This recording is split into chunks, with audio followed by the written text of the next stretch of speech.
কোলে কথা লাগে লেঠা কংগ্ৰেছৰ নেতাই হওক বা ৰাইজৰ দলৰ নেতাই হওক কোনো হোটেল বা ৰিজৰ্টত বুদ্ধিজীৱী বা নাগৰিক সমাজৰে আলোচনাৰ সময়ত নম্ৰ ভদ্ৰ হৈ সকলো কথা শুনি থাকে আৰু সকলো যে সঠিককৈ চাবিচলৈ হ'ব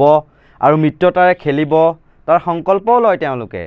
পাছত আকৌ অখিল গগৈ হঠাৎ পিং এটা মাৰে সংবাদ মাধ্যমৰ বুমকেটাৰ সন্মুখত আৰু কয় যে বিজেপিৰ লগতে হিমন্ত বিশ্ব শৰ্মাৰ এজেন্ট হৈ কাম কৰি আছে কিছুমানে বা হিমন্ত বিশ্ব শৰ্মাৰ কাষত আছে গৌৰৱ গগৈৰ লগতে একাংশ নেতৃত্ব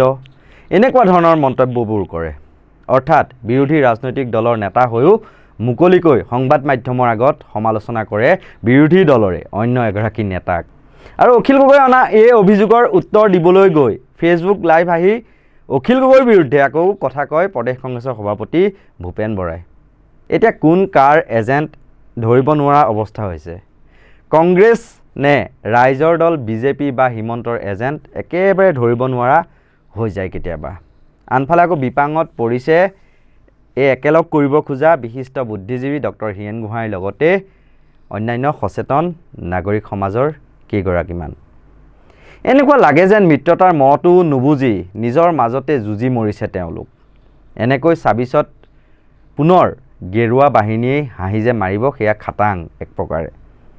কংগ্ৰেছে অলপ ৰণকৌশল বিজেপিৰ পৰা শিকক যে কেনেকৈ আঞ্চলিক শক্তিসমূহক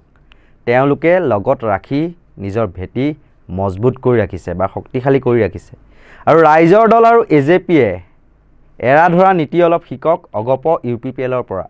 চাবচোন আপোনালোকে বিজেপিৰ মিত্ৰপাশত মানে আবদ্ধ হৈ থকা মিত্ৰতাৰ পাশত আবদ্ধ হৈ থকা অগপ ইউপিপিএলৰ নেতাৰ যদি কিবা কথাত মতানৈক্য ঘটে বিজেপিৰ নেতাৰ লগত তেওঁলোকে সংবাদ মাধ্যমৰ আগত ৰাজহুৱাকৈ কোনেও কাকো কটাক্ষ নকৰে বিসম্বাদবোৰ বিগ ব্ৰাদাৰ বিজেপিৰ সৈতে আলোচনাৰ মাধ্যমেৰে দূৰ কৰাৰ চেষ্টা কৰে বিপৰীতে আকৌ কংগ্ৰেছৰ নেতাক বিজেপিৰ হৈ কাম কৰা বুলি অখিল গগৈয়ে মুকলিকৈ কটাক্ষ কৰে তাৰে উত্তৰ দিবলৈ গৈ অখিল গগৈকো বিজেপিৰ এজেন্ট সজোৱাৰ বাবে চেষ্টা কৰে একাংশ কংগ্ৰেছৰ নেতাই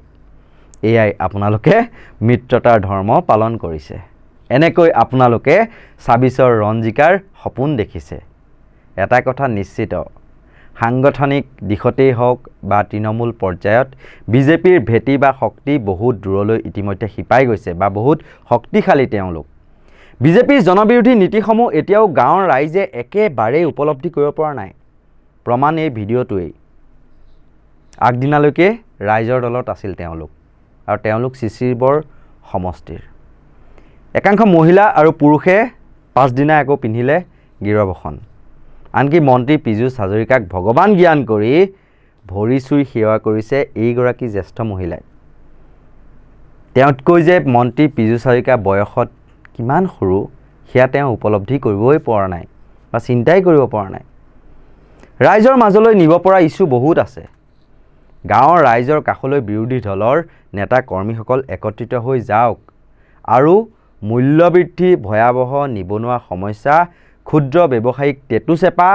থলুৱা ব্যৱসায়ীৰ যে ব্যৱসায়ত একেবাৰে মন্দাৱস্থা হোৱাৰ লগতে পেটত যে থিয়গুৰ সোধোৱাৰ বিপৰীতে পুঁজিপতি গোষ্ঠীৰ লগতে বহিৰাগত বনিয়াক যে ৰঙা দলিচা পাৰি দিছে অসমৰ হাজাৰ হাজাৰ বিঘা ভূমি খেতি মানে ব্যৱসায় কৰিবলৈ তেওঁলোকক আবণ্টন দিছে ৰাজ্যৰ চৰকাৰী চিকিৎসালয়সমূহৰ দুৰৱস্থা কেনেকুৱা ৰোগীয়ে যে বিনামূলীয়া ঔষধ লাভ নকৰে উপযুক্ত চিকিৎসা ব্যৱস্থা লাভ নকৰাৰ বাবে ব্যক্তিগত খণ্ডৰ চিকিৎসালয়লৈ যাবলগীয়া হৈছে চৰকাৰী যিসমূহ বিদ্যালয় সেয়া যে হাজাৰ হাজাৰখন যে বন্ধ কৰিলে বিজেপিয়ে কৰৰ ওপৰত কৰৰ বোজা জাপি দি যে সাধাৰণ জনতাকো মাধমাৰ সোধাই আছে ৰন্ধন গেছৰ অত্যাধিক মূল্যবৃদ্ধিয়ে সাধাৰণ ৰাইজক কেনেকৈ হাৰাশাস্তি কৰিছে বা কৰিছে নাই হাৰাশাস্তি এইবোৰ কথা গাঁৱৰ বা জকাইচুকৰ ৰাইজৰ লগত পাতক গৈ বহুতেই দৰিদ্ৰ হৈও এতিয়াও চৰকাৰী আঁচনিৰ পৰা বঞ্চিত হৈ আছে PMAY গৃহ লাভ কৰা নাই গৃহ লাভৰ নামত কোনোবাই কমিশ্যন দিবলগীয়া হৈছে নেকি এইসমূহ কথা বিৰোধী নেতাসকলে এবাৰ ৰাইজৰ লগত পাতক গৈ কিন্তু নাই এইবোৰ নকৰে তেওঁলোক মাথো ব্যস্ত হোটেলৰ মিটিঙত সংবাদ মাধ্যমৰ সন্মুখত হট ডায়লগ দিয়াত গুৱাহাটীৰ ৰাজপথত আস্ফালন এইবোৰতে তেওঁলোক পাকৈত আৰু এটা কথা মন কৰিব বিজেপি সভাপতি দিলীপ শইকীয়াই হওক মন্ত্ৰী পীযুষ হাজৰিকাই হওক জয়ন্ত মল্ল বৰুৱাই হওক বিধায়ক মানৱ ডেকাই হওক দিগন্ত কলিতাই হওক, মৃণাল শইকীয়াই হওক বা পবিত্ৰ মাৰ্ঘেৰিটাই হওক সাংসদ, তেওঁলোকৰ লগতে অন্যান্য যিসকল নেতা বা বিধায়ক আছে বিজেপিৰ, সেইসকলে জিলা পৰিষদৰ যিসকল প্ৰাৰ্থী আছে সেইসকলৰ মনোনয়ন দাখিলৰ সময়ত ভাগ ভাগ কৰি মানে সকলো নেতা তেওঁলোকৰ কাষত থিয় দি প্ৰাৰ্থীগৰাকীৰ লগতে দলৰ নেতাকৰ্মীক উৎসাহ যোগালেগৈ। বিপৰীতে কংগ্ৰেছৰ বহু পঞ্চায়তৰ জিলা পৰিষদৰ সদস্য সভাপতি পদৰ প্ৰাৰ্থীৰ মনোনয়ন প্ৰত্যাহাৰ কৰিবলৈ হেঁচা দিয়াৰ সময়ত কংগ্ৰেছ নেতাসকল আকৌ থাকে গুৱাহাটীৰ ৰাজপথত আৰক্ষীৰ সন্মুখত হিট হিট ডাইলগ মাৰি বা প্ৰতিবাদ কৰি। হেৰৌ সেই সময়ত সভাপতি ভূপেন বৰা, প্ৰদ্যুৎ বৰদলৈ, ৰকিবুল হুছেইন, গৌৰৱ গগৈ, দেৱব্ৰত শইকীয়া, জাকিৰ হুছেইন চিকদাৰ, মীৰা বৰঠাকুৰ ভাগে ভাগে থাকিব লাগিছিল কংগ্ৰেছৰ প্ৰাৰ্থী কেইজনৰ কাষত। কোনে কি কৰে চাওঁ, তোমালোকক নুঠাবা প্ৰাৰ্থিত্ব, কোনেও মনোনয়ন প্ৰত্যাহাৰ নকৰিবা, তোমালোকে আমি আছোঁ তোমালোকৰ কাষত। তেনেকৈ যুঁজ দিব লাগিছিল বিজেপি আৰু আৰক্ষীৰ বিৰুদ্ধে তথা প্ৰাৰ্থীৰ কাষত থাকি তেওঁলোকক সাহস দিব লাগিছিল। কিন্তু সেয়া কৰিলেনে? নকৰিলে। গুৱাহাটীৰ ৰাজপথত বিভিন্ন অভিযোগ তুলি তেওঁলোক ব্যস্ত হৈ থাকিল আৰক্ষী আৰু চুঙাকেইটাৰ সন্মুখত ডাইলগ বাজিত। আৰু এনেকুৱা গতিত অসমত বিৰোধী শিবিৰে কেৱল EVMৰ গাত দুখ দি থাকিলে লাভ নহ'ব। সময় থাকোঁতেই যুঁজ দিব